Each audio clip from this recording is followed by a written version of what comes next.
Hello guys, so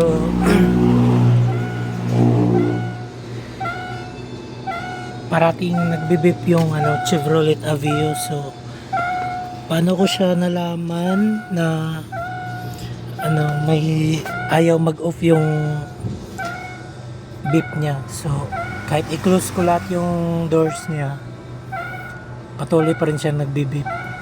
So ang ginawa ko, ni-remove ko lahat yung kinabit ko na yung ibang kasi nakita ko na yung problema. So yung problema lang, ni-remove ko lahat yung ano pa tawag dyan, nalimutan basta dito. So tinanggal ko lang yung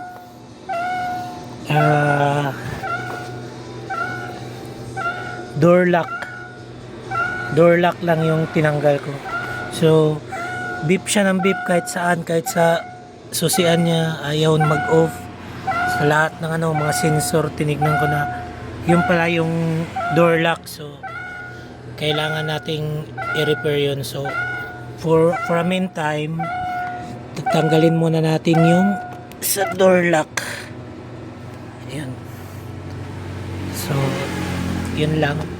And sa second update natin, tingnan natin kung paano natin ayusin yung door lock niya.